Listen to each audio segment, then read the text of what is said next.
Olá, tudo bem com você? Hoje nós vamos falar sobre ninguém dá aquilo que não tem, cada um dá aquilo que tem. Antes eu gostaria de pedir para você que está acompanhando o trabalho aqui no canal, para você se inscrever, deixar o seu like, ativar o sininho e mandar esse vídeo nos grupos da família. Tem gente que está precisando muito ouvir esse conteúdo, você pode ajudar. Ninguém dá aquilo que não tem para dar. Eu só dou para o outro, para a vida, para a existência, aquilo que eu tenho dentro de mim. Essa frase é muito verdadeira. E eu sei que ela já tem sido muito trabalhada nas mídias sociais, no YouTube, por várias pessoas, mas hoje eu quero trazer alguns exemplos que são do meu dia a dia e que são daquilo que eu acredito, daquilo que eu leio, para que você possa se aproximar o máximo possível desse conceito. Nós somos feitos, como dizia Freud, de afetos e de história. Partindo desse princípio, a minha história é aquilo que me preenche. E o que eu tenho dentro de mim é aquilo que eu vivi. Ou seja, se alguém não te deu amor, talvez essa pessoa não tenha tido e vivido amor. Se alguém te deu desprezo, talvez o que essa pessoa tenha tido e vivido como história e afeto seja desprezo. O mesmo vale para angústia, para tristeza, para rancor, para agressividade, para agressão. Tudo aquilo que as pessoas dão é aquilo que, no poço da sua vida, ela foi abastecendo e sendo abastecida pelas pessoas, pelo meio, pela religião, pela sociedade ao seu redor. Grande parte da nossa vida é feita daquilo que nós recebemos e aprendemos. Há uma pequena parte em que ela é de fato a menor, em que nós conseguimos perceber e transcender o lugar de onde viemos, transcender o meio. Claro que tudo isso dá muito trabalho, requer um grande grau de autoconhecimento, de questionamento, de filosofia interna e de pensar o que eu quero para a minha vida além daquilo que me foi colocado, que me foi abastecido. Não são todos os seres que vão conseguir fazer isso, até porque falamos num vídeo anterior de que para que haja isso precisa haver um questionamento. O ser humano tem a capacidade de transcender, mas há uma questão de economia de energia e eu gostaria que você visse o vídeo anterior, das semanas anteriores, para que você entenda isso. Há uma questão de economia de energia do sentido biológico que não quer que você transcenda. Os que transcendem são aqueles que conseguem realmente romper essas barreiras. Mas quando paramos para olhar para essa questão de entregar aquilo que tenho, aquilo que sou, isso tem muito a ver com aquilo que eu fui abastecido ao longo da minha vida e agora cheio, com as minhas sacolas, com os meus depósitos cheios, eu começo a jorrar e a transbordar tudo aquilo que eu vivi e que eu sou. Se eu transbordo alegria é porque eu aprendi, consegui ressignificar e tive os meus celeiros cheios de alegria. Se eu transbordo tristeza, a razão é a mesma. Se eu transbordo incentivo e ajudar o próximo, é porque eu estou com os meus celeiros cheios de ajuda e alegria e prazer em ajudar. Se eu transbordo traição, mentira, desapego, é porque a minha vida ela transborda, os meus celeiros estão cheios disso. E esse é o verdadeiro significado de ninguém dá aquilo que não tem, cada um dá aquilo que tem. O que precisamos refletir sobre essa frase é que ninguém tem aquilo, muitas vezes, que gostaria de ter. Eu vou repetir.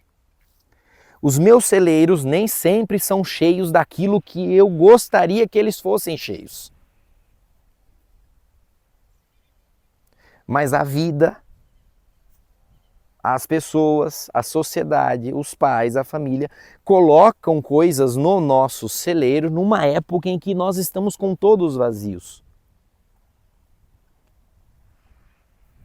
E no vazio do celeiro, tudo aquilo que entra me parece bom, afinal preenche um vazio em que eu não sei como é que eu vou preencher. E depois que eles estão cheios, e aí eu chego à maturidade da vida, eu começo a transbordar aquilo que colocaram. E começo a ver que o resultado não é tão bom quanto o que eu gostaria que fosse. E aí entra a capacidade do ser humano de transcender. Eu gostaria de ter um relacionamento saudável, mas eu transbordo mentira, traição, eu transbordo rejeição, eu transbordo maldade. Colocaram isso em mim. E aí eu passo a viver o conflito do que eu quero e daquilo que eu tenho para dar. Eu adoraria viver uma vida plena financeiramente e eu olho e penso, quero uma vida próspera, onde eu tenha a capacidade de viajar e conhecer o mundo, mas eu transbordo um consumismo desenfreado, eu transbordo um consumo para preencher vazio, eu transbordo dívida, eu transbordo pobreza, miséria. Não é o que eu gostaria de transbordar, mas os meus celeiros foram cheios assim.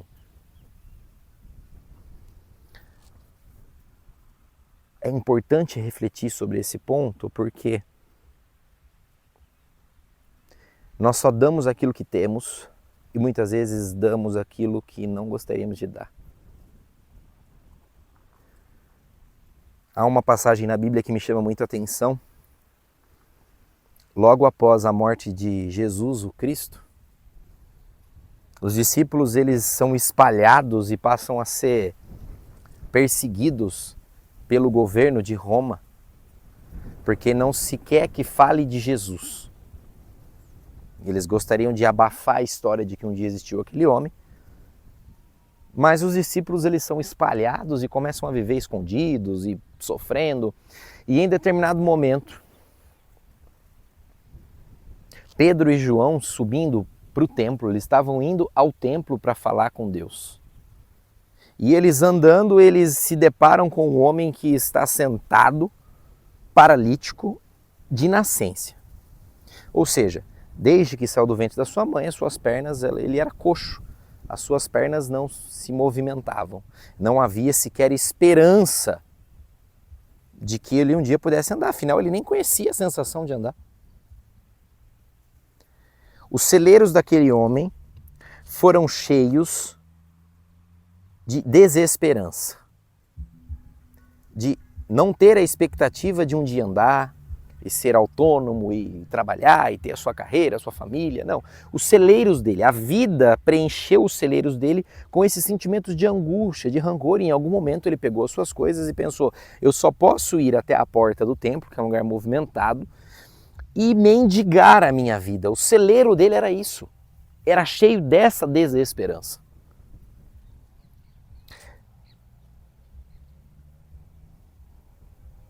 Mas Pedro e João tiveram experiências ao lado de Jesus que fizeram com que os seus celeiros ficassem cheios. Eu me emociono a pensar nisso, porque vejo como a psicanálise e as histórias bíblicas elas se relacionam muito. Pedro e João passaram por pelo menos 3 anos da sua vida, que foi o que mais ou menos durou todo o ministério de Jesus. Pedro e João passaram 3 anos ouvindo: se você não está bem, eu te deixo bem agora. Se você é rejeitado pela sociedade, como ele disse, como Jesus fez na história de Zaqueu, eu vou dormir na sua casa. Se estão querendo te apedrejar, eu pergunto para eles, quem não tem pecado, atire a primeira pedra. E Pedro e João foram enchendo os seus celeiros de coisas boas. E a grande maravilha da vida, o grande milagre da vida é quando uma pessoa com o celeiro podre, cheio de desesperança, se encontra com alguém que tem o celeiro cheio de fé, de alegria, de amor. E a pessoa com o celeiro vazio, ou melhor, repleto de desesperança e tristeza e mendicância, lhe estende a sua mão e diz: eu quero uma esmola. O celeiro dela pedia isso. Mas Pedro olha para ele e diz assim: olha para mim. E quando ele levanta a sua cabeça, Pedro diz assim: ouro e prata eu não tenho. Eu não tenho dinheiro. O celeiro de João e de Pedro estavam vazios, afinal eles estavam espalhados pelo mundo fugindo para não serem mortos. Eu não tenho isso. Mas deixa eu abrir meu celeiro aqui. O que eu tenho te dou. Em nome de Jesus Cristo, o Nazareno levanta e anda. E ele passou a andar. O encontro do celeiro cheio com o encontro do celeiro cheio de esperança, de vida e de fé, com o celeiro miserável, de desesperança e cheio de abandono, é o milagre da vida e é o significado da vida. E toda essa reflexão é para dizer que se o seu celeiro está cheio de esperança, vá ao mundo e pregue essa esperança e fale sobre ela. Crie um canal no YouTube, crie um Instagram, crie um TikTok, vá para uma igreja, vá para uma sociedade, vá para o meio da praça, mas não deixe que o seu celeiro cheio de coisa boa fique mofando com as portas fechadas. Porque há muitos celeiros de pessoas que sequer sabem que existem coisas boas para colocar. Naquele dia, aquele homem do templo, aquele paralítico, aprendeu que ele podia tirar alguns sacos de coisas ruins dos seus celeiros para colocar coisa boa. Use o seu celeiro para abençoar vidas. E o seu celeiro só vai se encher cada vez mais de coisa boa. Grande dia para você.